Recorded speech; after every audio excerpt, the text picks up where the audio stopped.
Radhe Radhe, Hare Krishna, Dandava Pranam. Welcome to Shri Shri Radha Vinu Bihari Mandir, Gopinath Bhavan, Shri Vrindavan Dham. Are we on? Yeah. Srila Gurudev ki jai, Srila Prabhupada ki jai, Srila Bhanu Gauriya Guru Varga ki jai. Pati Pavan Shri Nityananda Prabhu ki jai, Prem Purushottam Shachinandan Gaur Hari ki jai, Shri Shri Radha Vinu Bihari Ju ki jai, Radha Ramana Ju ki jai, Giriraj Maharaj ki jai, Harinama Sankirtan ki jai, Hare Krishna Mahamantra ki jai, Gaura Bhakta Vrinda ki jai, Shri Gaura Premanande Hari Hari Bol. Dandava Pranams, Radhe Radhe. Radhe Radhe. So we will begin with Mangalacharan, page 1 of Shri Gauriya Giti Gucha. Vandeham Shri Guru, Dandeham. Vandeham.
Srimad Bhaktivedanta Narayan Namine Shri Krishna Leela Katane Sudaksham Bodharya Madhurya Gunaishta Yuktam Varambarenyam Purusham Mahantam Narayanam Tvam Shirasha Namami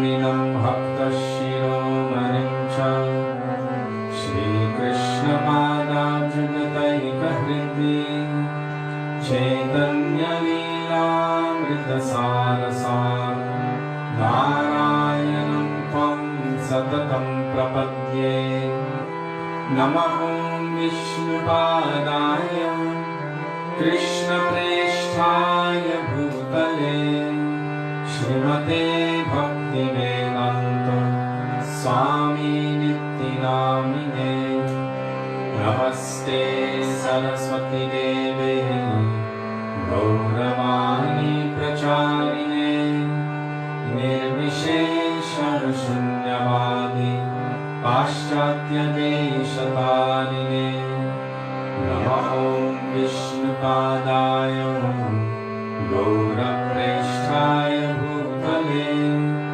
Shri Srimad Bhakti Pragyana Keshavo Itti Namine Ativatya Charitraya Svashritanam Chapaline Jiva Dute Sadartaya Shri Nama Premadaine Namahom Vishnupadaya Krishna Presthaya Bhutale Srimate Bhakti Siddhanta Saraswati Iti Namine श्रीवर्षभानवी देवी दलिताय कृपभये कृष्णा सम्बन्ध विज्ञान दयिने प्रभवे नमः माधुर्योज्ज्वल प्रेमध्य श्रीरूपानुग भक्तिदा श्रीगौरा करुणा शक्ति विग्रहाय नमोस्तुते नमस्ते गौरवाणी श्रीमूर्तये दीनतारिणे रूपानुगव्यरुद्धाप सिद्धान्तध्वन्तहारिणे भो गौरकिशोराय साक्षात् वैराग्यमूर्तये विप्रालम्भारसम्बोधे पदम्बुजायते नमः नमो भक्तिविनोदाय सच्चिदानन्दनामिने गौरशक्तिस्वरूपाय रूपानुगाकरायते गौराविर्भावभूमे स्वं निर्देष्टा सजनप्रिय वैष्णव सर्वभौमश्री जगन्नाथाय ते नमः वंशाकल्पतरुभ्यश्च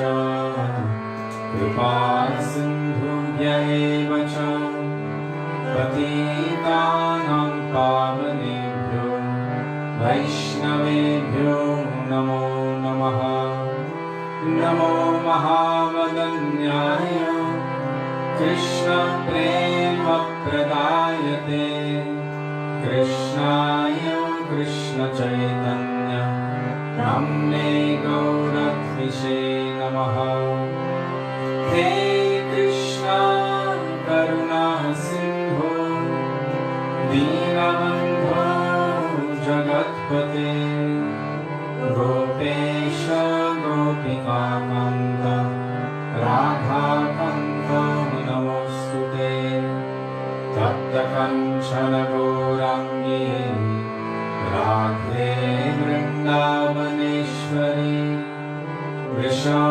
वृषभानुसुते देवी प्रणमामि हरिप्रिये जयतां सुरतोपङ्गो मम मन्दमतिर्गति मत्सर्वस्वपदं रोज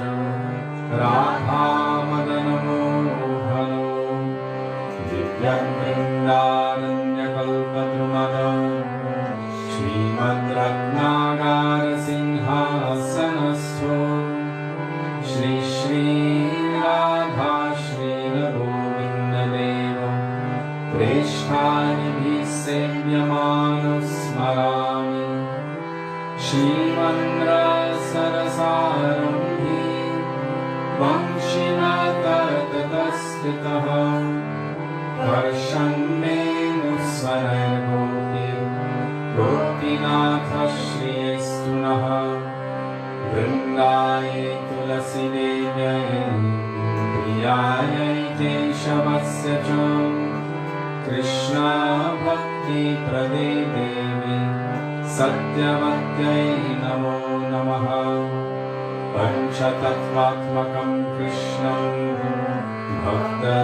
भक्तरूपस्वरूपकं भक्तावतारं भक्ताख्यं नमामि भक्तशक्तिकम् जय श्री कृष्ण चैतन्य प्रभु नित्यानन्द श्री अद्वैत गदाधर श्रीवासदि गौरभक्तवृन्द चेतोदर्पणमार्जनं भवमहादामग्निनिर्वापनं श्रेयकैरवचन्द्रिकावितरणं विद्यावधूजीवनम् आनन्दं बुद्धिवर्धनं प्रतिपदं पूर्णामृतास्वादनं सर्वात्मा पावनं परं विजयते श्रीकृष्ण संकीर्तनम् हरेर्नाम हरेर्नामेव केवलम् कलो नस्त्येव गतिरन्यका हरे कृष्णा कृष्णा कृष्णा हरे हरे हरे राम राम राम हरे हरे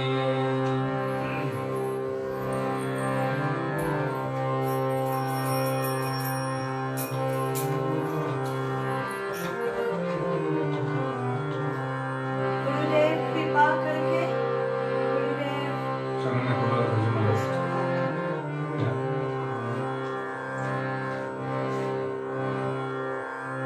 Gurudev कृपा करके Sudevi is reading again.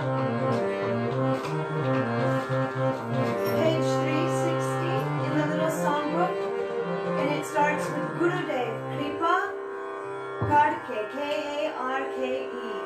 Gurudev Kripa Karke. करके Karke. Sudevi reading.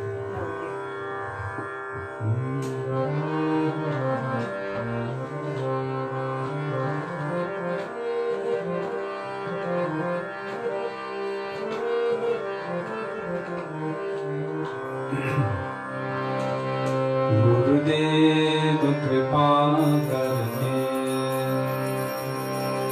मुझको अपना लेना गुरुदेव कृपा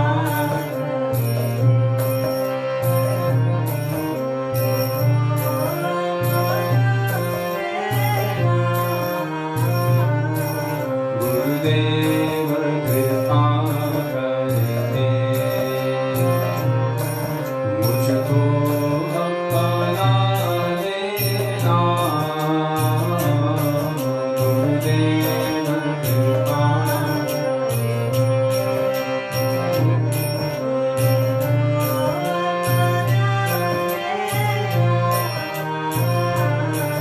तेरी शरण प्रणाम तेरे चरणों में जगा देना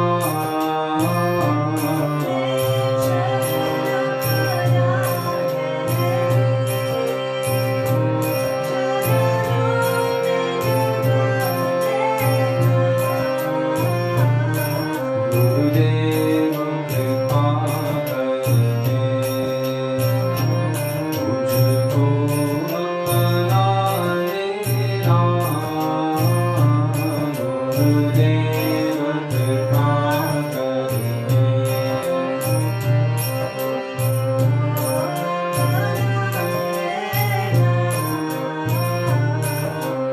करुणानिधि नाम तेरा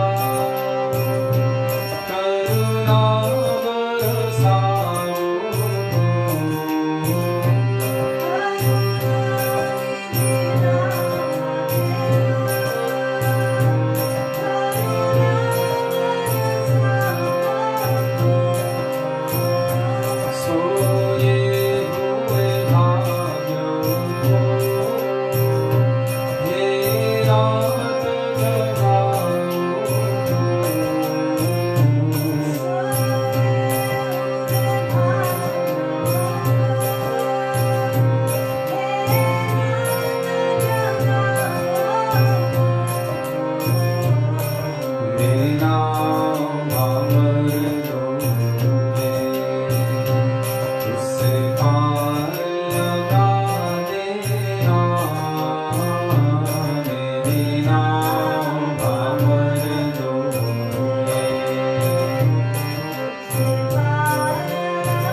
की जय, श्री प्रभुपाद की जय, गोपाल गुरु वर्ग की जय, गुरु परंपरा की Hey.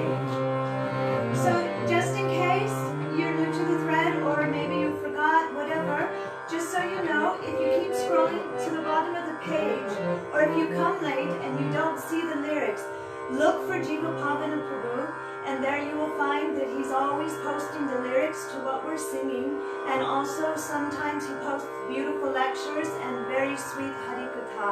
So keep on the lookout for Jiva Pavana Prabhu. Thank you. Thank you. Vandana.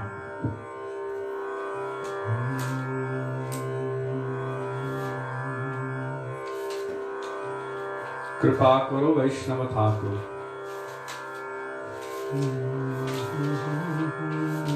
Page 40. Starts Kripa Koro, K-R-P-A-K-A-R-O. Kripa Koro. Just give a minute.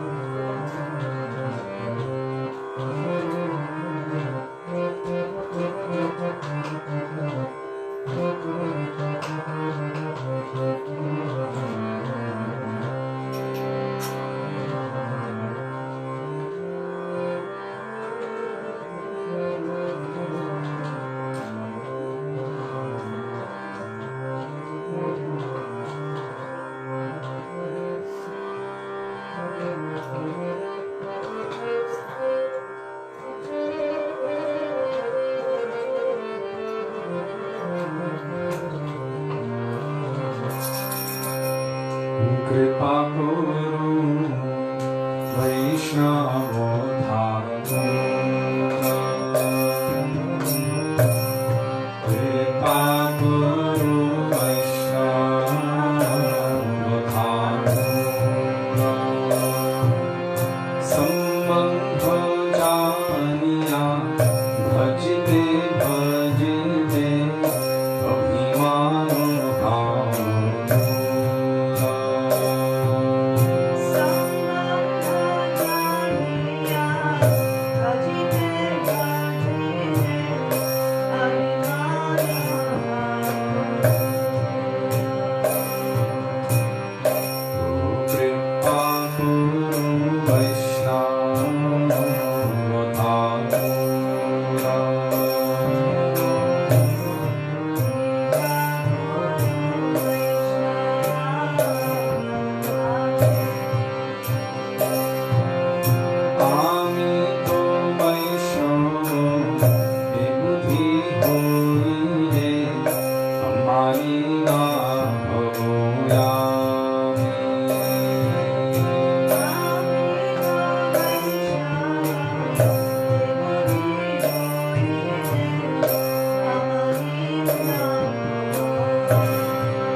Paramakaruna, Ahudijana, Nitai Gaurachandra, page 84, by Srila Chandas Thakur, Paramakaruna.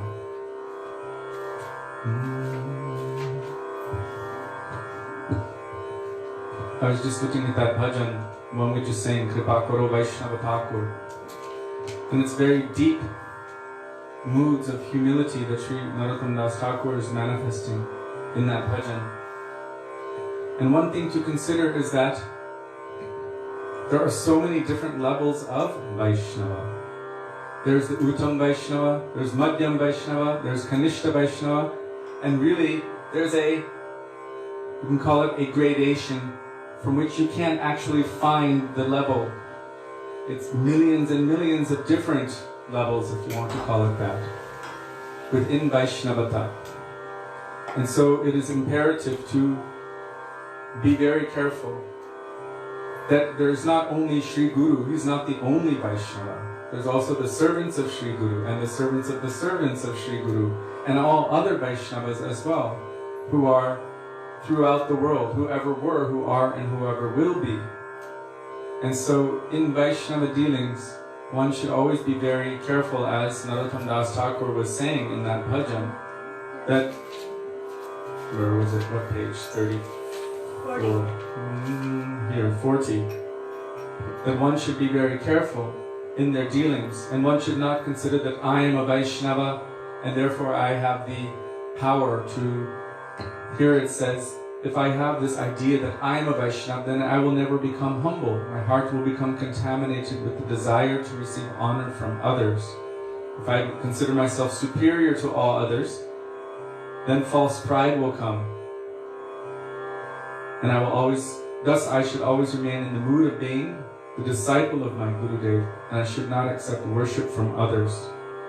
So this Bhaktivedanta Thakur, he's teaching us how to have proper honor, proper respect, but he also has given us a book known as Bhakti Tattva Vivek. It's not, like I mentioned the last time, that one should be blind, or one should be foolish or stupid, but one should be humble to Hari, Guru and Vaishnavas. Then their humility will be placed appropriately. But when it comes to defending the conceptions of Hari, Guru and Vaisnava, then one must also become like fire. So Parama Karuna Pahu Duijana Nitai Gaura Chandra.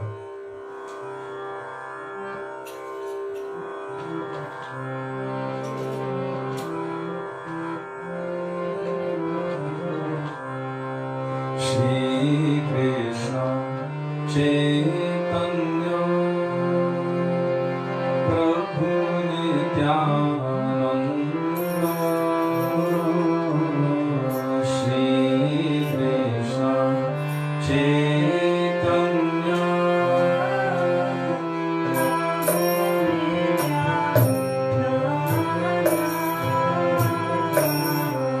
Shri Advaita Gadadhara Srivasadi Gaur Bhaktivedanta Shri Advaita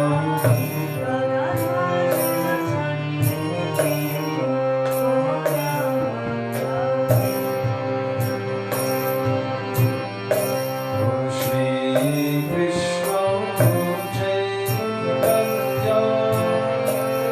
Prabhu Nityananda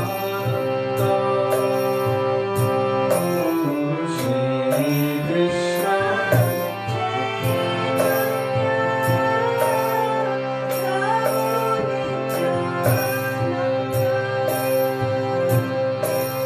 Shri Advaita Gadadhara Srivasadi Bhaktivedanta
गौरांगेर द्युतिपद जार धन संपद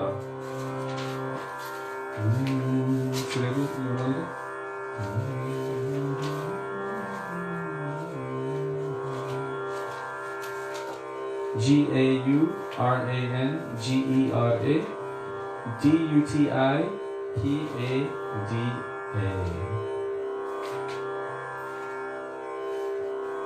Page 74.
Sri Radha Krishna Pada Kamalemana Kemana Lobhive Charamashara.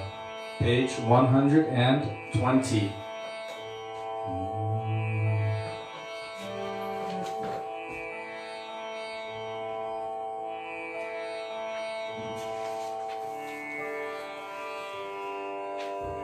Sri Radha Krishna.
What did you say?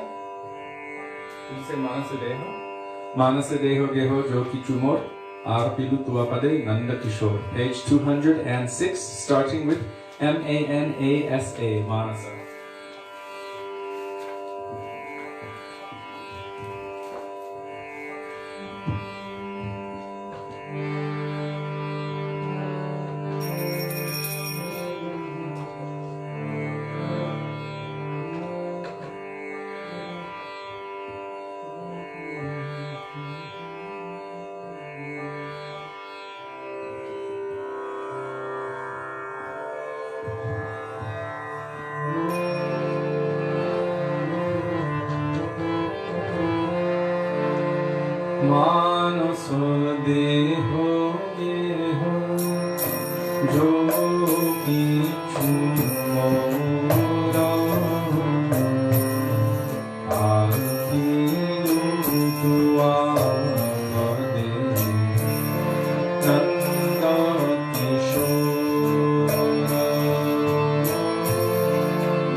Radhe Jaya Jaya Madhava Dayate Tej. I don't know what place that is. In the Sanskrit section.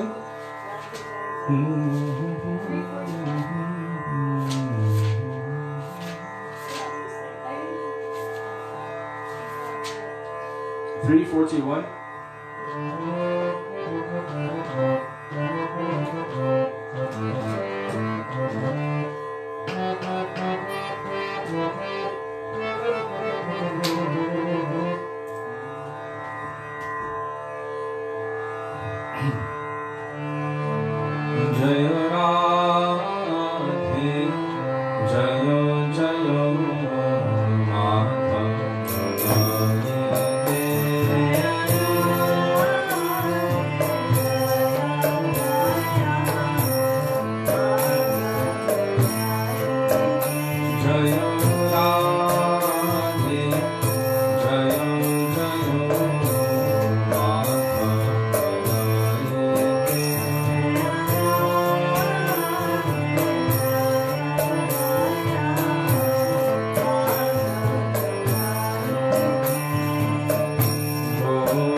Hare Krishna,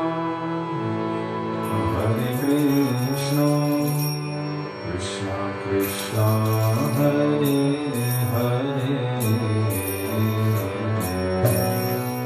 Hare Ram, Ram Ram, Hare Hare,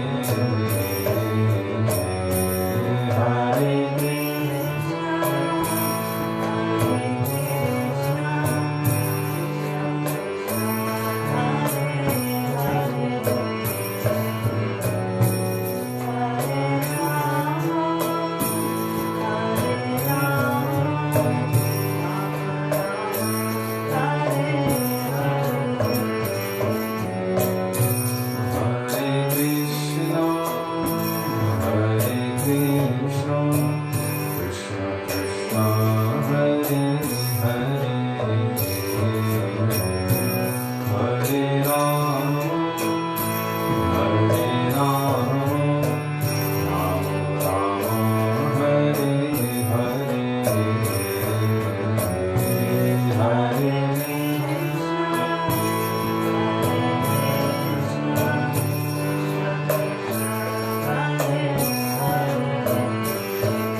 Atal Bihari Ji ki jai, Hare Krishna Mahaprabhu ki jai, Gaur Bhaktivinoda ki jai, Jai Gaur Premanande Hari.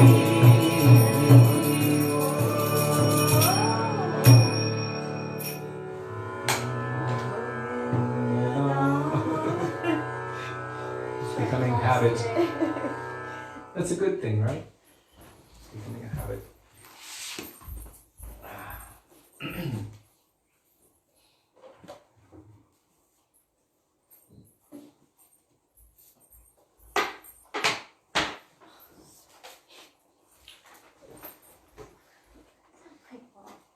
Do you need this band pointed out?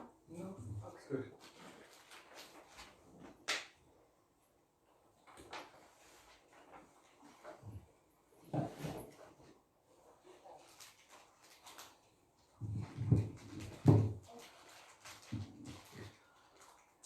गुरवे गौरचंद्राय राधिकाय तदालये कृष्णाय कृष्ण भक्ताय तद्भक्ताय नमो नमः अज्ञानतिमिरान्धस्य ज्ञानञ्जनशलाकया चक्षुरुन्मिलितं येन तस्मै श्रीगुरवे नमः नमः ॐ विष्णुपदाय राधिकाय प्रियात्मने श्रीमद् भक्तिवेदान्त नारायणेति नामिने नमः ॐ विष्णुपदाय कृष्णप्रेष्ठाय भूतले श्रीमते भक्तिवेदान्त स्वामिनिति नामिने वाञ्छाकल्पतरुभ्यश्च कृपा सिन्धुभ्य एव च पतितानां पावनेभ्यो वैष्णवेभ्यो नमो नमः श्रीकृष्ण चैतन्य प्रभु नित्यानंद श्री अद्वैत गदाधर शिवासादि गौर भक्त वृंद हरे कृष्ण कृष्ण कृष्ण हरे हरे हरे राम राम राम हरे हरे मुखं करोति वाचालं पंगुं लंघयते गिरिं यत्कृपातमहं वन्दे श्रीगुरुं दीनतारिणम्.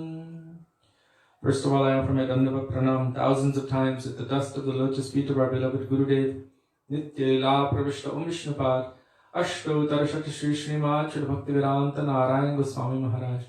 In the same thousands of Dandava Pranam at the dust of the lotus feet of Nitya Lila Pravishta Om Vishnupad, Astottara Shri Srimad Srila Bhaktivedanta Swami Srila Prabhupada, and to all of our Rupanuga Gauriya Guru Varga, and to all Vaishnavas past, present and future, including all who are present with us today, I offer my Dandavat Pranam. Dandavat Pranam. Dandavat Pranams.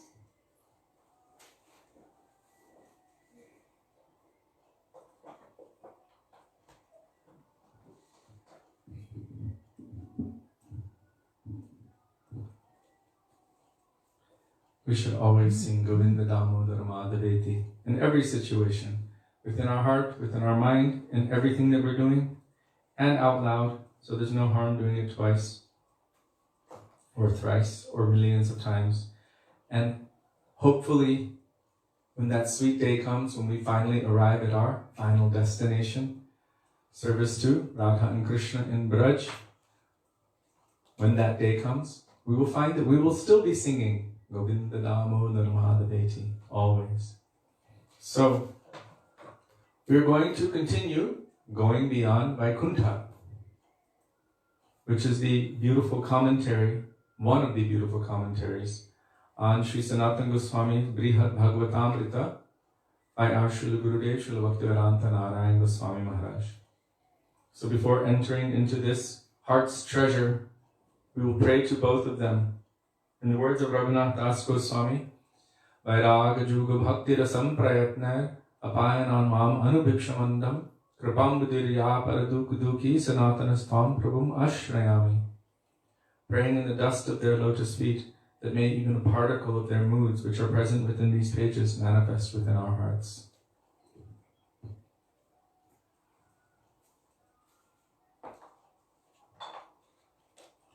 So Srila Gurudev, I'm not sure if he's telling this in between or if this was actually mentioned in Brihad Bhagavatamrita, but anyhow, the expansion, the purports and commentaries are extremely beneficial for us. That's why all of our Guru Varga have done them. They have expanded them because Jaha Bhagavata Para Vaishnavirasthani. How can you understand scripture? By the mercy of the Vaishnava. Really, it means to be at their feet, but this means by their mercy, then we can understand what scripture is telling. So they're constantly expanding. Besides, what is scripture? Scripture is manifestation of Mahamantra. Everything is manifestation from Mahamantra. And all Shastra's purpose and function is to engage us in the service of the personality of those names, which are non-different. Hare Krishna, Shri Radha and Krishna. So, with the scripture, when Mahamantra is manifesting, when scripture is manifesting, naturally, because it is unlimited, it continues to manifest. So scripture is like that. It's not just a stagnant thing. Because it is transcendental, transcendental means it is living, it is conscious, it is dynamic. And so you can't say that it's just that. It's constantly dancing. It is non-different from Krishna, and his pastimes are unlimited. Harinam Tua, within your holy names, Aneka Svarupa. Aneka means unlimited. There are unlimited forms, and those forms all have pastimes, and those pastimes are ever going. So the words of the pure devotees are also not stagnant, because they are direct manifestations of Krishna. That's why they're known as Shabda Brahma. Means transcendental sound vibration, which is not different from Krishna. He's ever expanding himself, and so we see that how many commentaries on Bhagavad Gita have been made by our Guru Varga, by so many pure Vaishnavas, and they're all as it is. And in the future, more as it is commentaries by pure devotees of the Lord will also be manifest. And it is not undoing the previous acharyas, it's only expanding on the glories of Krishna more and more. So we see here that our Gurudeva is commenting on Brihad Bhagavatamrita. It doesn't lessen Brihad Bhagavatamrita, it's expanding, enhancing our understanding and appreciation of that great transcendental literature. So in this Brahma Vimohan Lila, the pastime where Krishna bewilders Brahma, first of all, he inspired within the heart of Brahma, through his Paramatma Bhagavan aspect, to put some stumbling block in Krishna's pastimes. What is that stumbling block? Brahma witnessed how Aghasur, the great snake demon sent by King Kamsa, went to kill Krishna. And he saw that all of the cowherd boys had gone inside of Aghasur's mouth. And then they all fainted inside, and Krishna was wondering, what happened to my friends? So gradually, eventually, he went inside as well. And he saw they were all unconscious. So without them seeing it, Krishna expanded himself. So large that Aghasur could no longer maintain his life. And Aghasur gave his life up. At that time afterward, Krishna glanced upon all of his friends when he was small again. And they all came back to consciousness. And then they continued playing on this massive 8-mile-long body of this snake. It was a massive playground. And when Krishna had killed Aghasur, Brahma saw something interesting. We'd say Krishna didn't kill him, the Vishnu form within Krishna. It is the function of the Vishnu avatars within Krishna to kill the demons. This is what Sri Chaitanya Charitamrita states.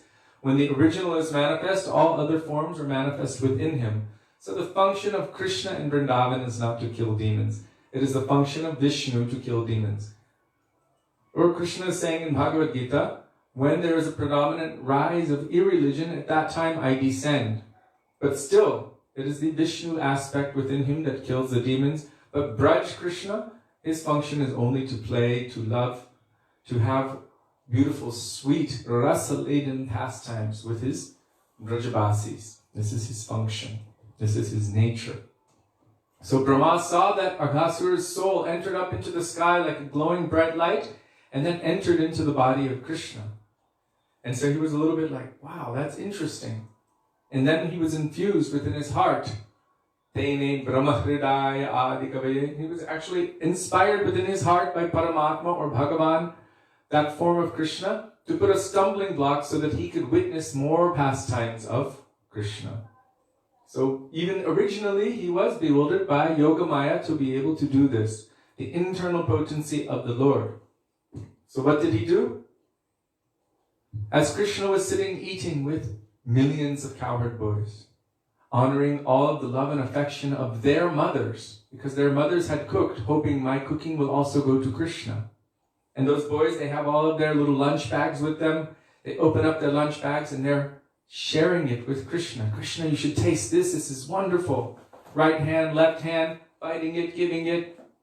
There's no concern for formality at that point. So much love and affection is expressed between them as they are taking their lunch. And each one feels that Krishna is with me personally. And they're personally interacting with Krishna in such a sweet, affectionate way, full of sakya bhav, friendship mood. At that time, the calves, searching for more and more grass, greener and greener grass, wandered very far away. So Brahma took that as an opportunity. Oh, they've separated from the boys and Krishna. So Brahma took all of those hundreds and thousands and millions of calves and hid them in a mountain cave, maybe in Govardhan or anywhere. And then, what happened? The cowherd boys were like, where are the calves? We should go find the calves. And Krishna said, don't worry. You continue enjoying your lunch. I've got this. I'll go find the calves. So Krishna was searching everywhere. Where are the calves? Where are the calves? And our Gurudev explained that really Krishna was in a state of mugdata. Really, he was feeling separation. Where are my calves? But he had also wandered quite far from the cowherd boys at that time, searching for the calves. Brahma took it as an opportunity to take all of his cowherd boy friends and take them to a mountain cave and hide them there also. So Brahma captured them, hid them in a mountain cave. And Krishna came back and he was really upset and worried. Where are my friends? Where are my calves? What happened? Then by the potency of Yoga Maya, because Krishna had desired to fulfill the desire of all of the mothers of Braj, that includes the cows and the mothers of his cowherd boy friends, they all wanted to express their vatsalya prem, parental love and affection for Krishna. Because he had this desire, Yoga Maya made all arrangement for this. So by Yoga Maya, his internal potency's capacity, Brahma was bewildered to steal the calves and the cowherd boys in the first place. Krishna was bewildered, what happened to my cowherd boys and calves? Because he's in Naravat Lila. Naravat means human-like pastimes. Human-like pastimes. Sometimes people could consider it like becoming so involved in their role. Maybe actors also, they call it method acting, that they forget who they are and they become that person. So Krishna is just a small boy in Vrindavan, so absorbed that he forgets, I am God or anything else. And he's only wondering, where are my friends? Where are my calves? What will happen? What will the others say? I'm the only one left. So he was very concerned and quite worried. And then, by the potency of Yoga Maya, who engineered the pastimes, Krishna himself manifested into all of those boys and calves. Thousands and millions of calves and cowherd boys. Each one an exact replica, an exact duplicate of the original. Usually, all of the cows, they would wait until they could see Krishna. When they felt Krishna's presence, their vatsalya prem would overflow from their hearts and milk would naturally flow from their udders. Only after seeing Krishna would they feed their calves milk upon their calves returning from pasture. And also the mothers and fathers of all of these young cowherd boys. First they would express their love for Krishna, and then the remnant of that they would give to their own children. This is Krishna consciousness. First you serve Krishna, then you take the remnant. If we have this kind of mindset, this will be perfection. Everything first for Krishna. He likes everything fresh, everything pure. He wants everything. And then whatever remnant comes from that, we share it with others. So this is like Mahaprasad. So they were giving all of their love and affection first to Krishna, and then they would tend to their own children. This is the nature of Vrindavan. That is why Vrindavan is harmonious, because Krishna is the center. Krishna consciousness is the center, to be conscious of Krishna. And from that, everything else is flowing harmoniously and perfectly. So all of the cows, after Krishna manifested himself as all of their calves, something interesting happened. Normally a cow would give their love and affection to their baby first, the newborn baby. But when these calves came home that day, they gave their love and affection first to those calves, the slightly older ones, the 1-year-olds, 1.5-year-olds, before giving it to their babies. Because these were direct manifestations of Krishna. And they didn't need to wait and see Krishna. They had spontaneous overflow of love and affection in the form of their milk for their calves, who were actually Krishna in the form of calves. And in the same way, all of the mothers and fathers, they didn't worry about going to Krishna, the form of Krishna first. This time spontaneous Vatsalya Prem manifested for whom it appeared to be their own children, because it was Krishna himself manifested in the form of all of those cowherd boys. So this was arranged by the potency of Yogamaya. So for Krishna, he's the fulfiller of the desires of everyone. They all wanted to give their love and affection to him, their prem to Krishna, Vatsalya Prem, and he fulfilled all of their desires by this. By one act, Krishna can fulfill millions of functions. This is his nature. By one act, because he's the supreme brilliant, he can do one thing and accomplish so many different desires of his and desires of his devotees.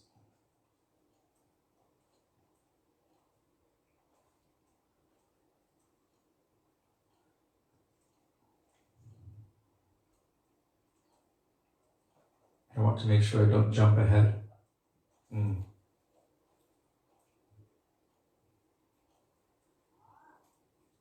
So for 1 year, the Leela went on like this.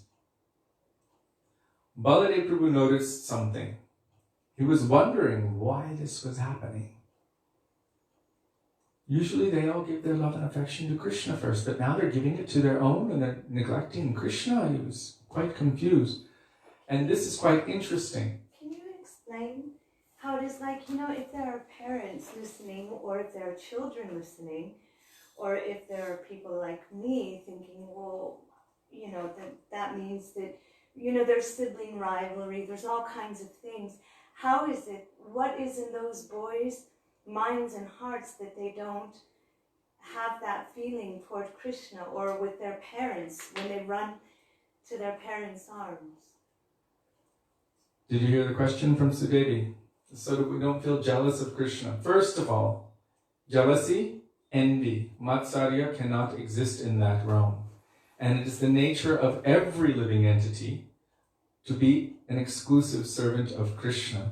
So all relationships in the transcendental realm, in Goloka Vrindavan, have their foundation, their base, their focus, their center on Krishna. It is natural in Vrindavan. Krishna is the center of all of Vrindavan's activities. Everyone is focusing on Krishna. And so how is it that they're not feeling jealous or envious? It's because it doesn't exist there. Here it exists. We have these kind of competitions, feelings of jealousy. There it is manifested, you see it in swapaksha, vipaksha, relationships between the gopis and Krishna. And Srimati Radhika manifests a semblance, or what looks like jealousy. It is actually the origin of it. It is pervertedly reflected in this world as mundane jealousy. But in that transcendental realm, what is its purpose? The purpose of man. It is a stage of love, of prem. Prema, sneha, more deep, man, more deep, pranaya, rag, anurag, mahabhav.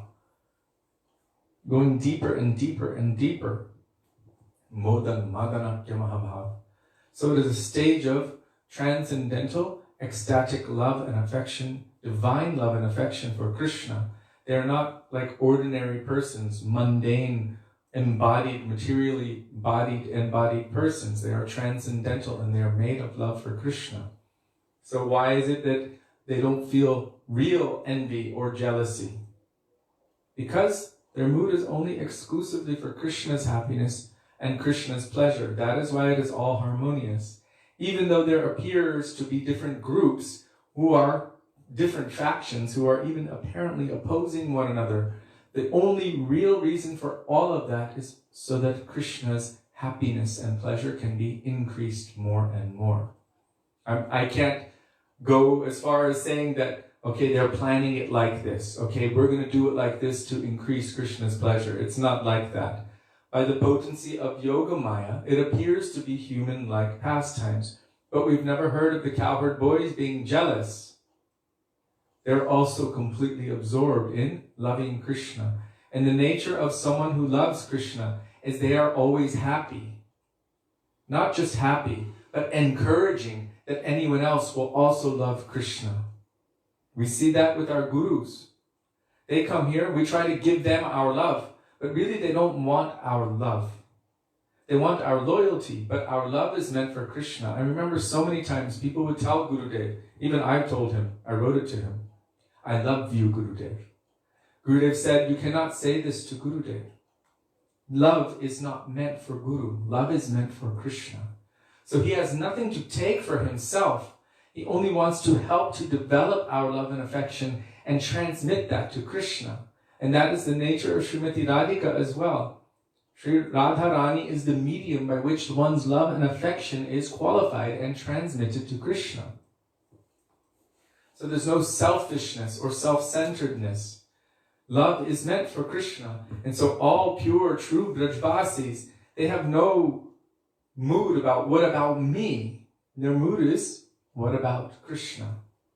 And they always want to please Krishna. So if they see that someone else is loving Krishna, then they would naturally encourage that.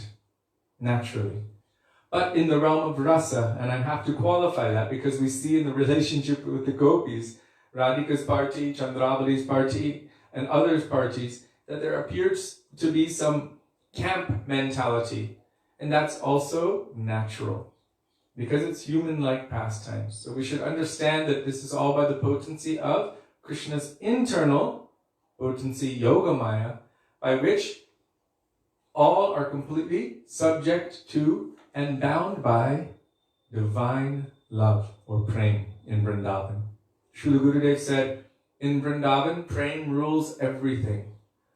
Prem controls Krishna. Prem controls the gopis. Prem controls everyone and everything in Vrindavan. Prem is the supreme ruler there. Transcendental love and affection. So our goal is not Krishna. Even our goal is not Vrindavan. Our goal is Krishna Prem. Gurudev asked, do you want Krishna Prem or Radha Prem? And many devotees were like, Radha Prem, Krishna Prem. Gurudev said, Radha Prem is only the property of Krishna. He has Prem for Radhika. It's not for us. Our function, what we should develop, is known as Krishna Prem, and that is in the wake of the bhavs of Radha's love and affection for Krishna. Chaitanya Mahaprabhu came to embody that and to also instruct all of us that we should attain love for Krishna. But really our function, our service is to Radha and Krishna, conjugal. Jai Jai Radha Krishna Jugala Milan. This is what Mahamantra is. It's serving Radha and Krishna, their meeting and separation and all of their pastimes. Did I answer your question sufficiently, Sudevi? I'm sorry? Did I answer your question sufficiently? Yes, you did. Thank you. Okay. It's just sometimes children are watching too. Yes. And if your parents love Krishna more than you should be so happy. And you should ask them, how can I love Krishna like you love Krishna? And oh parents, if your children are loving Krishna more than you should encourage them. Because that is the nature of their soul. This is the duty of anyone who has a relationship with anyone else, to somehow encourage that person toward Krishna. But not that we neglect There's no mention of neglecting. We should see that this is a Vaishnava, a servant of the Lord, and therefore we also serve the devotees of the Lord.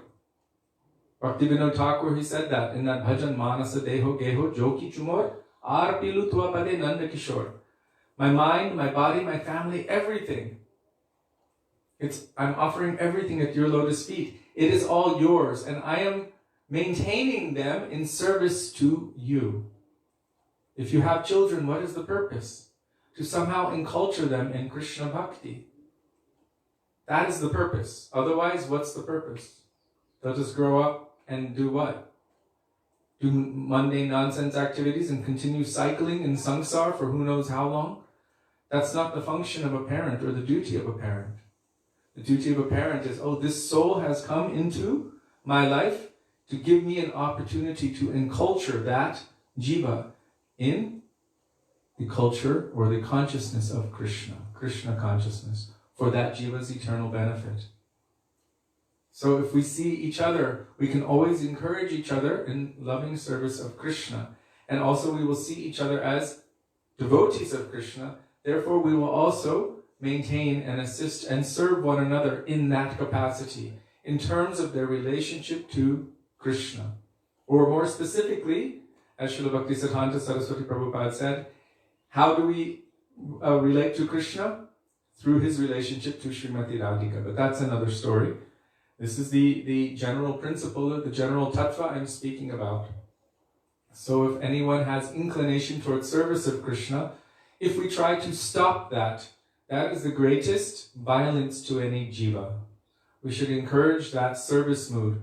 And by encouraging that service mood, we are serving that jiva also. Because, like Gurudev said, please make me happy by becoming happy and chanting your Harinam.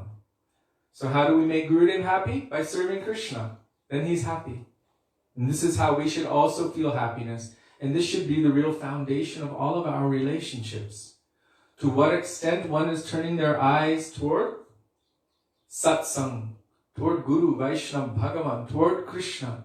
To that extent, I will maintain relationship. If they're going far away, then I will also be somewhat distant. And if they're coming close, then I will be closer. If that is the foundation of our relationship, then at least it will be harmonious around Krishna. And Bhagavatam says, if you give your love and affection to the root, which is Krishna, whether or not anyone realizes it on the external material platform, they won't realize it with their mind, intelligence, and false ego, not necessarily, but their soul will begin to feel nurtured. Their soul will begin to feel happy, because their soul is not the mind, intelligence, or false ego. The soul is Nitya Krishna Das, the eternal servant of Krishna. And the eternal servant of Krishna will feel nurtured and satisfied, satiated. Just as when Krishna took that one particle of chipped rice from his very dear friend Sudama, one particle of chipped rice, at that moment, he felt completely satisfied. In fact, he said, Triptosmi, I am satisfied. And in that very moment, the entire universe felt satisfied. And then Krishna went to take another one, and Rukmini stopped him. Because already Krishna had given equal wealth. What he had, he gave equal to Sudama. And then Rukmini was thinking, if you take another one, then you will also give us away. And we don't want to be bereft of your service. Please don't take any more. She was afraid of losing Krishna's service, the intimate seva. So she stopped him. But immediately upon feeling that, all the universe felt satisfied. Also when Draupadi called him, she was from a far distance. Krishna was in Dwarka, they were in the forest, but she was crying. I think he was in Hastinapur. She was crying, Krishna, Krishna, where are you? When any difficulty would come, they would always remember Krishna. That's why Kunti Devi said, please send these calamities again and again so that we may remember you. So Draupadi was calling for Krishna. And at that time, Krishna appeared immediately hearing her call. And she told Krishna what was happening. Durvasa had come to their ashram. He wanted them to feed all 60,000 of his disciples. And they had just finished eating. They had nothing left. And Krishna said, is there anything left? She said, no, it's all gone. I've already washed the pots. They're all turned upside down. There's nothing left. Krishna said, there must be something. She said, no, there's nothing. We cleaned it really well. And Krishna was searching the pot and he found that there was one little sliver of spinach stuck on the pot. And he just scraped that with his nail and popped that in his mouth. In that moment, he felt completely satisfied. This is the meaning of patram, pushpam, phalam, toyam, yome, bhaktya prayachiti.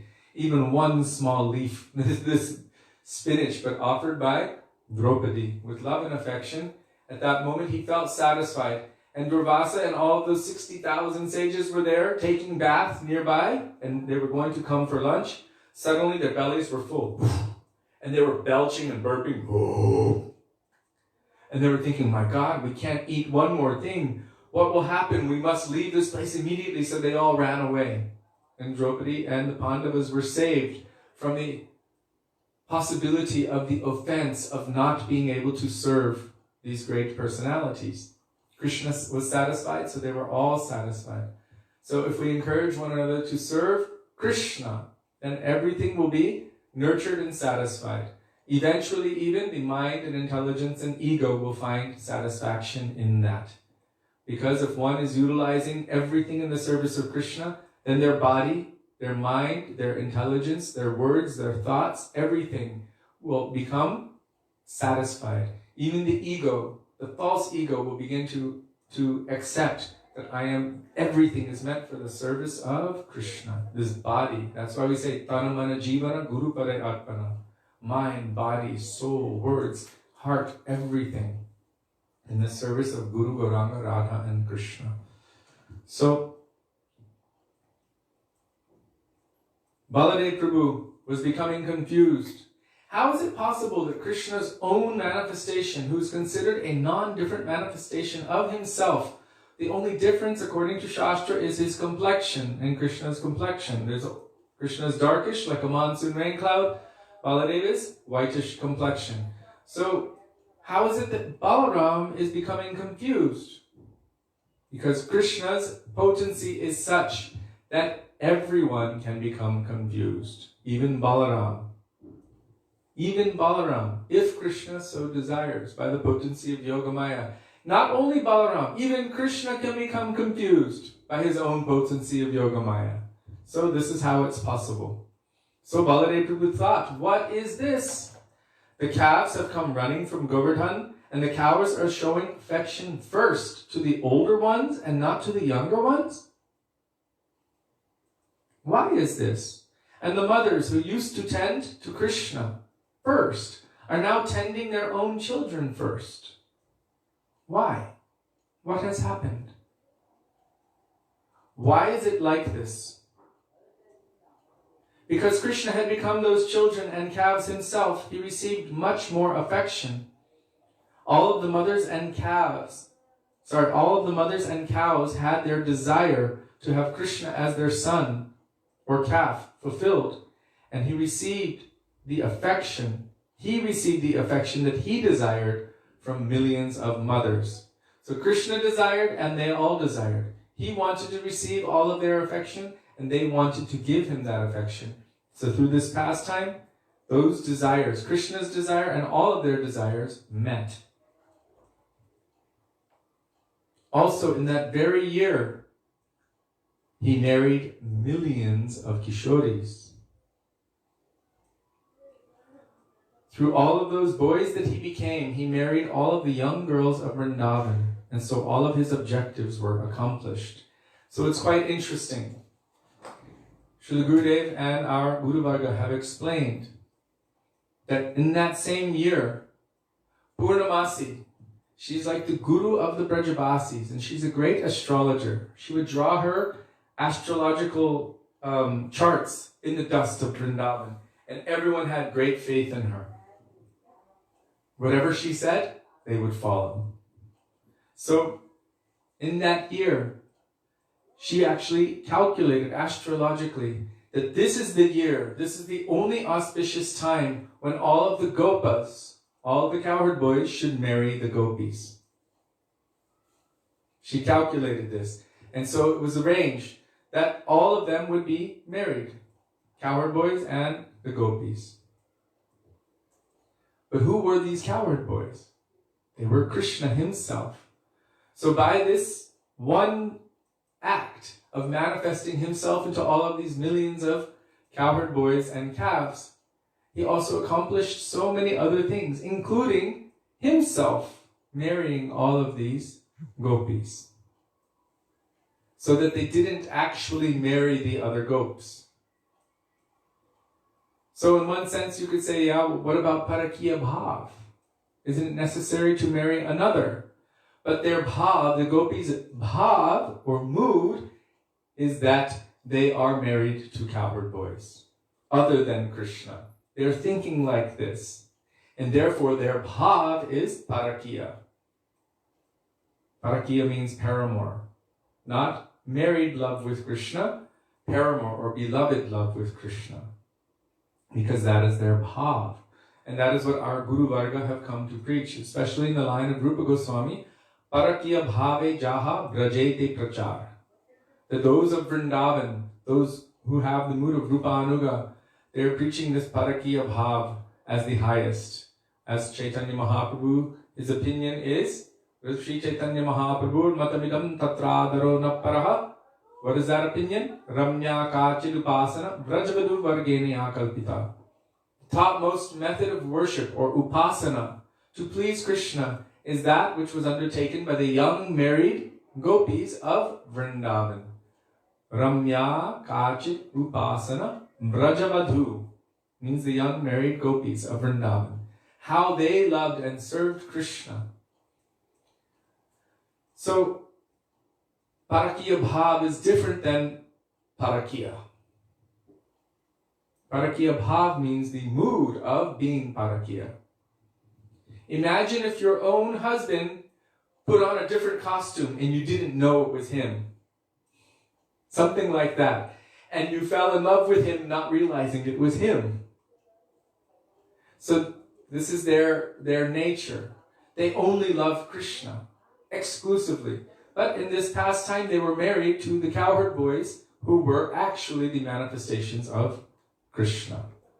So by this, Krishna accomplished it, but still they have this mood that Krishna is not my husband, and I am giving up all societal rules and regulations, which was the most difficult thing to do, especially at that time, simply for the pleasure of Krishna. This was the younger gopis, not the older gopis, right? Because the younger gopis don't have that relationship with Krishna. All of the older gopis are married as well. No, but I'm saying like Srimati Radhika and Lalita Vishaka, they weren't married at that time to those cowherd boys. They were married to older cowherd boys, right? I don't know. I haven't read that. Maybe it'll come up. Okay, just a question. I love being able to say I don't know. I don't have to pretend that I know everything. It's nice. So when we come up to that, maybe someone can post if they know, if they have any verification from our Guru Varga on this point exactly. Srimati Radhika is married to Abhimanyu in Yavad. Her mother-in-law's name is Jatila. Her sister-in-law, Abhimanyu's sister's name is Kutila. So she's married to this Abhimanyu. But we've all heard that Abhimanyu is a manifestation of Krishna. And yet, he does not ever touch Srimati Radhika. She's exclusively dedicated to Krishna. And Gurudev told a very interesting pastime about this, which I'm not going to tell here. But everyone was laughing a lot at the time. There's so many different pastimes told in the scriptures and the Puranas. But yes, Lalita, Vishaka, all of those gopis are married to other gopis. Otherwise, how could they perform their pastime of Parakiya Bhav? How can they leave all of that and run to serve Krishna? So they are married to other gopis. This is something that we shouldn't neglect. It is such a case, and that's why Lakshmi Devi is not able to enter the Rasalila pastime, because it is said she must marry another gop. And apparently she didn't know that the other gopis were actually Krishna. So,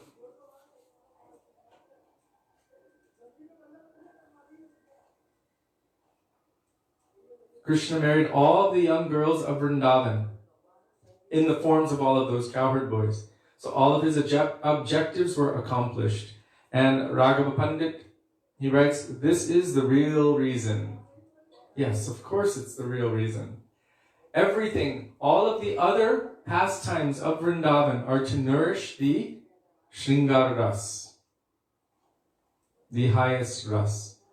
Madhya Yashoda, Nanda Baba, all of the Vatsalya Prem is nourishing. All of the Sakya Prem is nourishing and bringing Krishna to that point of being able to relish that highest Ras. He relishes all of them, but they're all nourishing that Madhurya Rasa, that highest pastime, the pastime of the gopis, prem and love and affection for Krishna.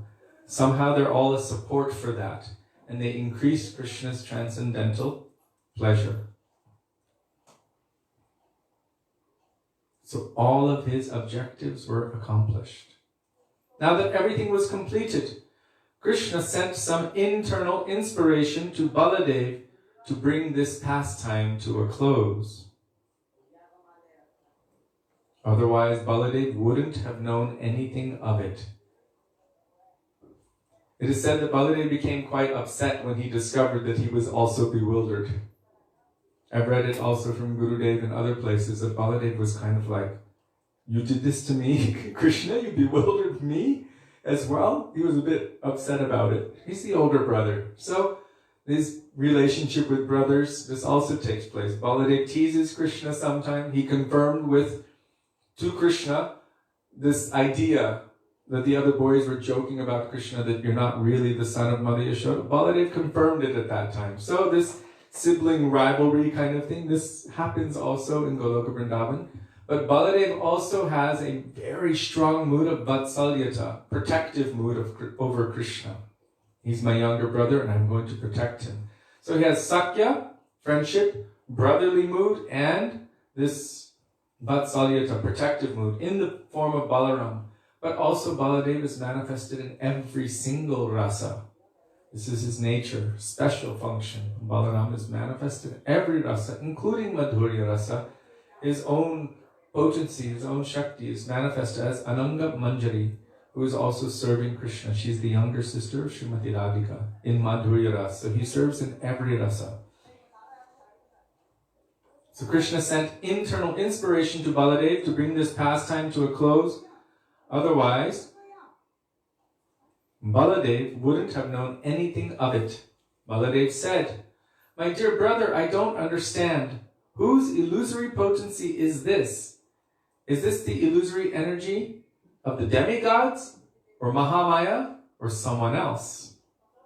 And Baladev was confused. He didn't even know which energy it was. Because he's saying, this is not my illusory potency. And if it were the illusory potency of the demigods or Mahamaya, then I would understand. So Baladev has his own illusory potency, and he was thinking, whose is it? He also has that function. What is it? It's not Mahamaya, it's not the demigods, it's not mine. What is it? Whose is it? Then he thought, oh, Krishna himself has become all of these boys and calves.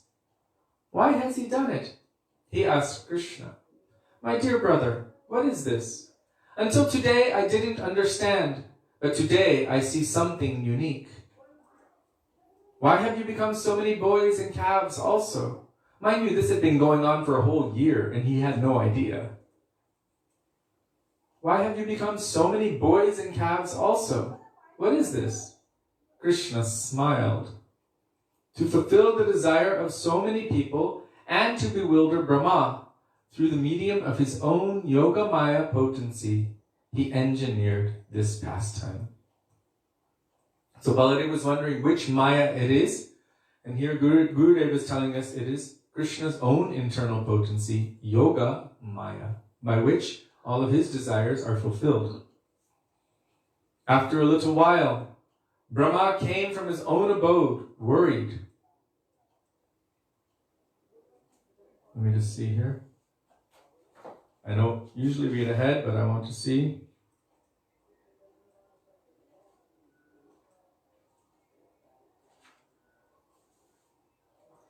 I read it, I believe it was in Secret Truths of the Bhagavatam, that Krishna also manifested himself as Brahma and went to Brahmalok. And as he was entering, he warned the guards, be careful. There's an imposter coming. He looks like me, but he's an imposter. Don't let him in. So Krishna went and occupied the throne of Brahma in Brahmalok. And then when the real Brahma came, they blocked him at the gate. And he said, what?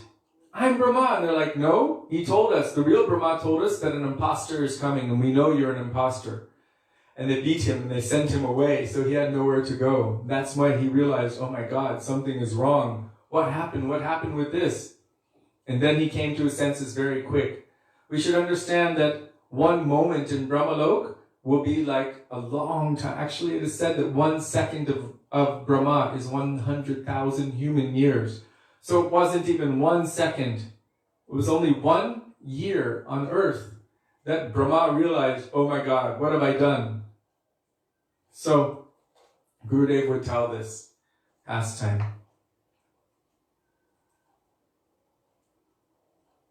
So Baladev was very confused, but here Gurudev is saying it was Yogamaya's potency, Krishna's potency of Yogamaya that engineered this pastime. After a while, Brahma came from his own abode, worried. He had found that there was no place for him in his own planet. But it's there. There was no place for him in his own planet. Krishna had also assumed the form of Hiranyagarbha Brahma and had gone to Brahmalok.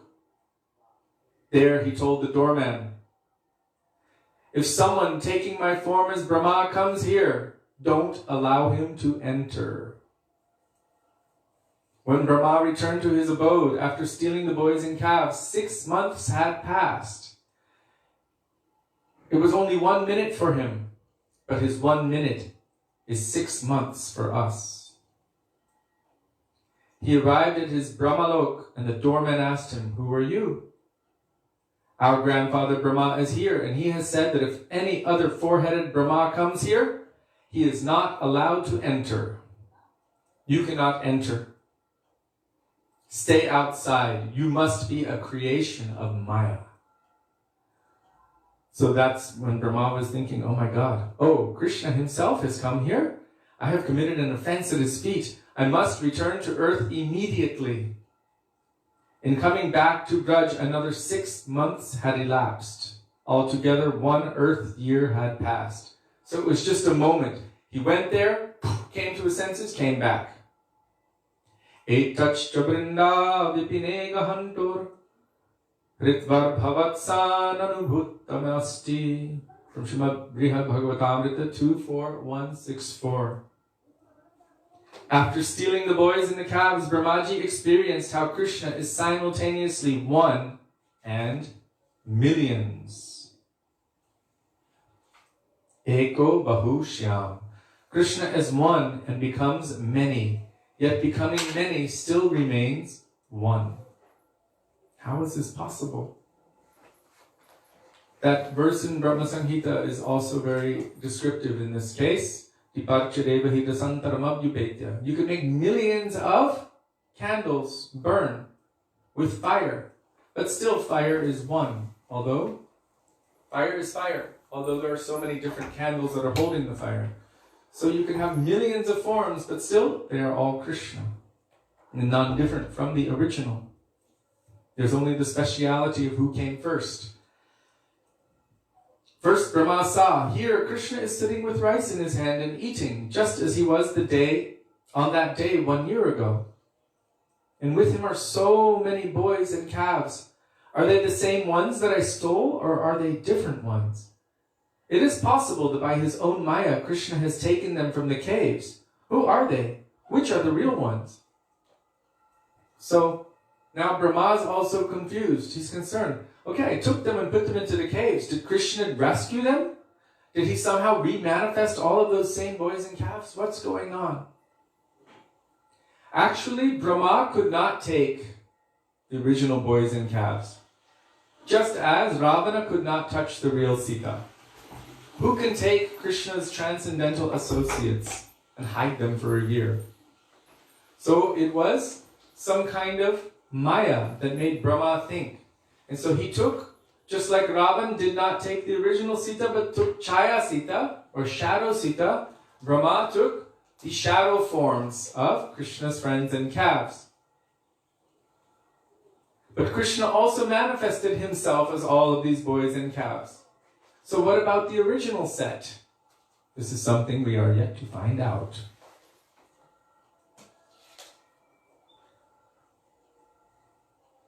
So to see about what happened really, which ones are the real ones, Brahma went to Govardhan Hill. There he saw that the boys and calves were just as he had left them, sleeping in Yoga Nidra. So he left them in a state of deep sleep. They were sleeping in Yoga Nidra. Then returning to Krishna, he saw that the boys and calves were there also. He thought, when I come here, Krishna brings the boys and calves here, and when I go to Govardhan, he places them back there. So Brahma was becoming bewildered. That is why it is called Brahma Vimohan Leela, the pastime of completely bewildering Brahma. He was trying to bewilder Krishna, but Krishna is Yogeshwar, the master of all mystics. Krishna can cheat the greatest of cheaters. And so Brahma tried to bewilder Krishna. Krishna is twisting it and showing him who's the boss. So he was thinking, when I come here, Krishna brings them here. When I go back to Govardhan, he places them there. Therefore, with two of his faces and four of his eyes, Brahma has 4 heads. Our Brahma has 4 heads. That means 4 faces. 2, 4, 6, 8 eyes in different directions. So with 2 of his faces and 4 of his eyes, he looked in the direction of the cave, and at the same time, with the other 2 faces and 4 eyes, he looked over to where Krishna was. He saw that the boys and calves were sleeping in the caves, and simultaneously they were eating and drinking with Krishna, performing pastimes. Then suddenly he saw that the entire scene had disappeared, and that all of the boys and calves with Krishna had assumed the forms of 4-armed Narayan. So he actually saw, he didn't see the boys and the calves, he just saw thousands and millions of forms of Narayan, 4-armed forms of Narayan. So Brahma was like, wow, what's going on here? In addition, he saw how the human beings, Brahmas, Shankars, demigods, animals, plants, and so on, of each and every Brahmanda were all offering prayers to these 4-armed Narayanas and performing kirtan. So he saw from each and every Brahmanda, that means each and every universe, he saw all living entities offering prayers and doing kirtan to all of these Narayan forms. He saw that each of the 4-armed forms had all of the qualities of the original. All were Satchidananda. All were full of 6 opulences. And all were fully omniscient. And all had the 60 qualities of Bhagavan. Notice the term 60 qualities, because they were Narayan forms, they had 60. But Krishna has the extra 4. Krishna has his Rup Madhuri, the speciality of the beauty of his form. Leela Madhuri, the speciality of the pastimes that he performs.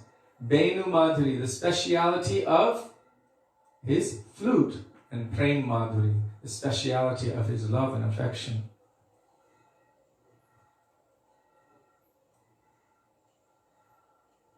Only Krishna himself has 4 more. I keep spoiling it. But anyhow, it's nice that Gurudev is confirming here.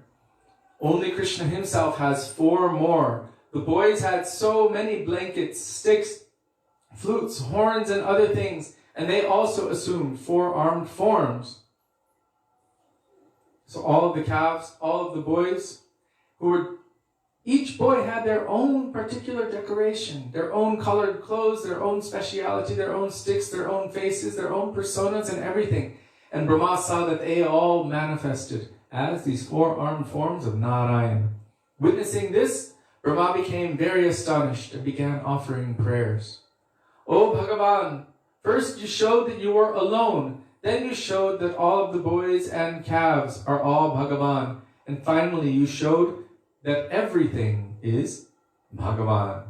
Without Bhagavan, nothing can have its existence.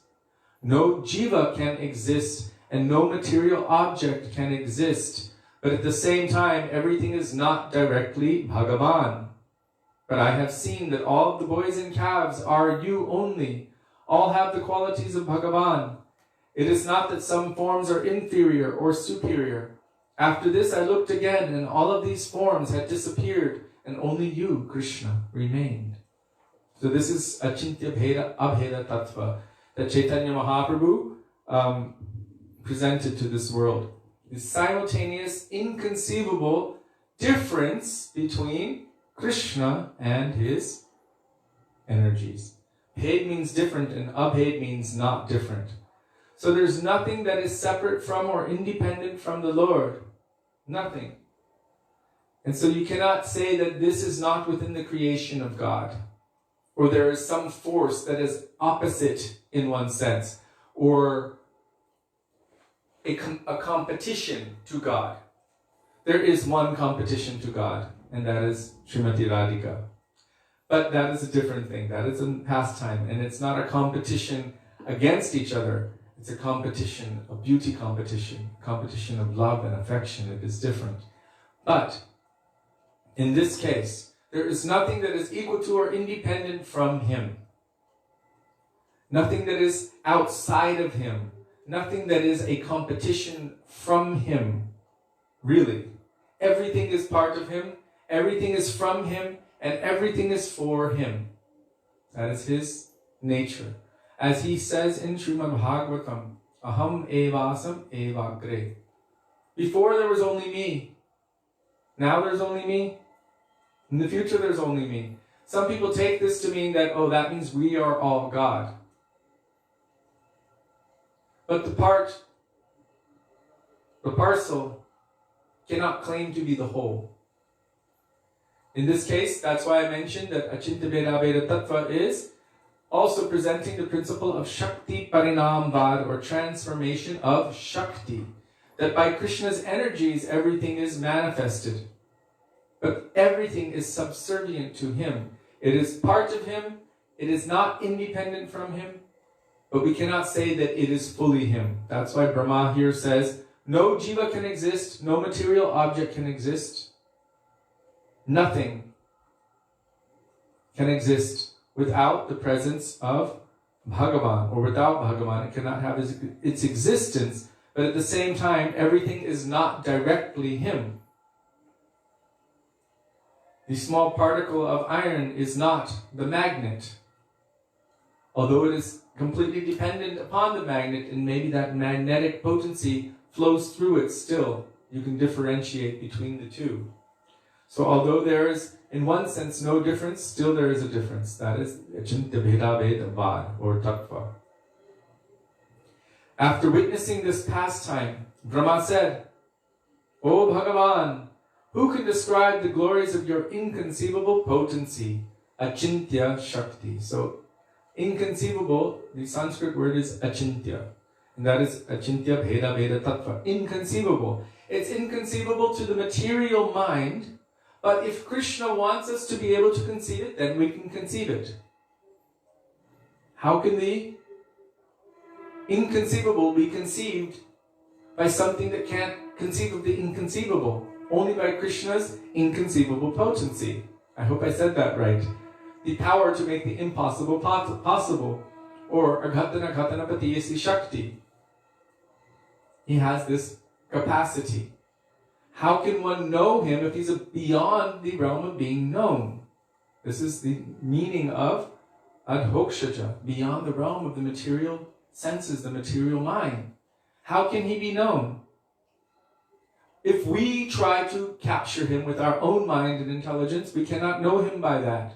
But if our love and affection awakens to such a degree that he wants to be known and seen, then by his potency of wanting, the desire potency, then we who are so infinitesimal and small and have no real capacity on our own can know him by his potency. I was reading from Srila Bhakti Siddhanta Saraswati Prabhupada on this recently, and Srila Bhakti Rakshak Sridhar Maharaj in Sri Guru and His Grace regarding this subject. So then this verse from Srimad Bhagavatam comes. This is Lord Brahma glorifying and offering prayers to the Lord. Jananta eva janantu kim bahuktya me prabho manasavva puso vacho vaibhavam tavagochara. Those people who say that they know Bhagavan, that they know the glories of Bhagavan, in reality, they know nothing. Until today, I also thought like that, but actually, I am unable to describe His glories. So we've heard this saying kind of paraphrased in our language. The more you know you don't know. Right? As you begin to develop more and more knowledge, then you begin to realize that the truth is much, much greater than my capacity to understand it.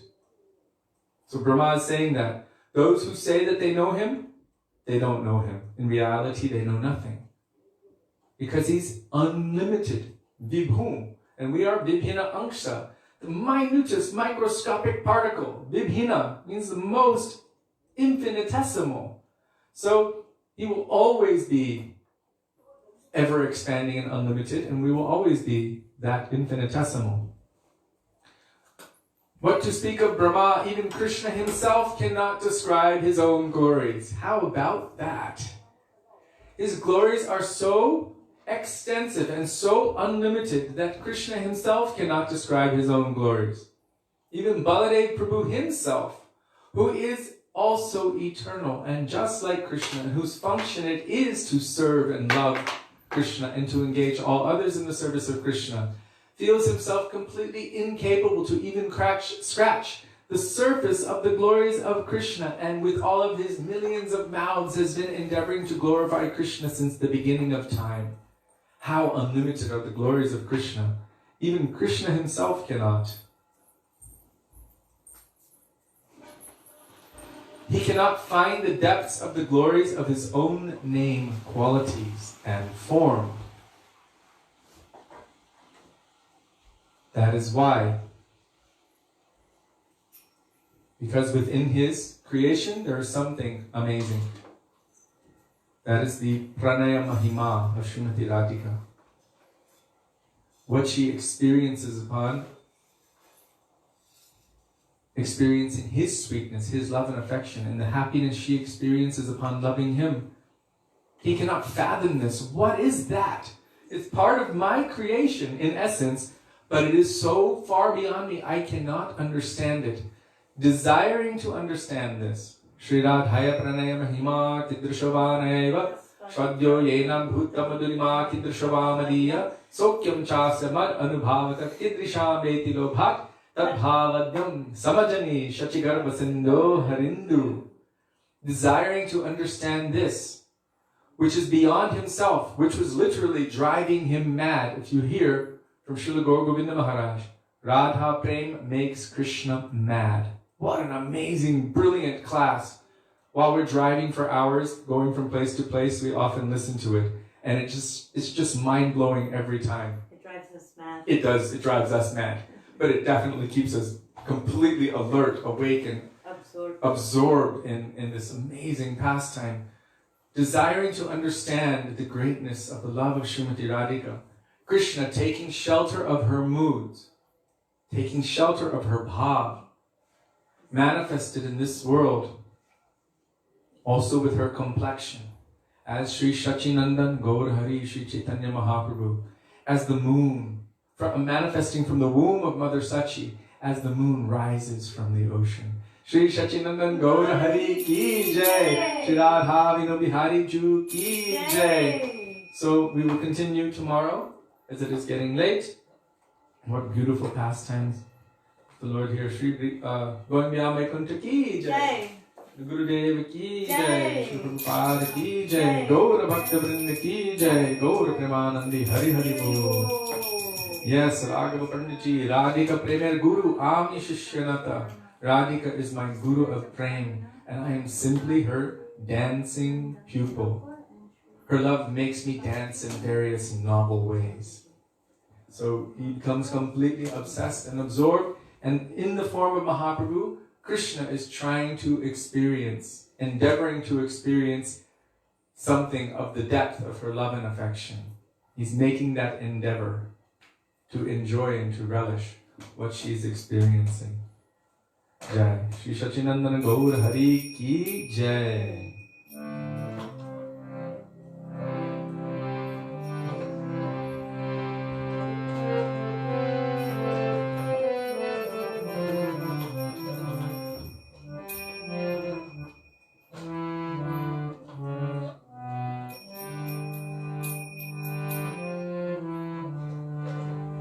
Hare Krishna, Hare Krishna, Krishna Krishna, Hare Hare, Hare Ram, Hare Ram, Ram Ram, Hare Hare.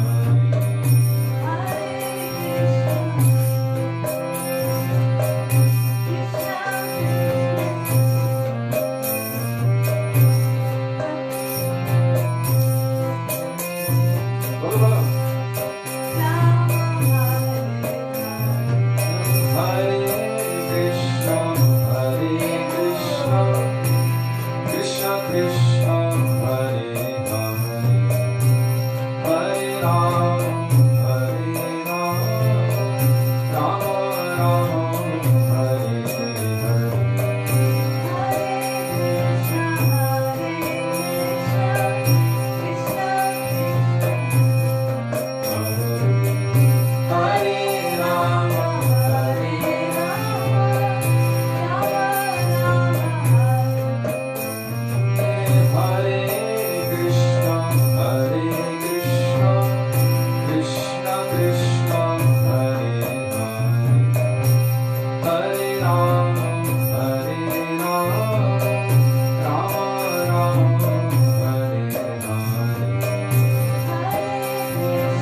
Vrindavan Shri Nityanand Guru ki jai, Shri Sachidananda Gaura Hari ki jai, Radha Vinu Vihara Ju ki jai, Radha Vinu ki jai, Giriraj Maharaj ki jai, Harinam Sankirtan ki jai, Hare Krishna Mahamantra ki jai, Gaura Bhakta Vrinda ki jai, Nitai Gaura Premanande Hari Hari.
So thank you very much for being with us today, for giving us the opportunity to remember the beautiful teachings of our Srila Gurudev and our Guru Varga, and for engaging us in our lifelong Guru Seva. Without you, we would be high and dry. So thank you for helping to absorb us in the nectar of our Gurudev's Harikatha. We look forward to being with all of you tomorrow. Dandavat Pranam, Hare Krishna, Dandavat Radhe Pranam. Radhe. Radhe Radhe.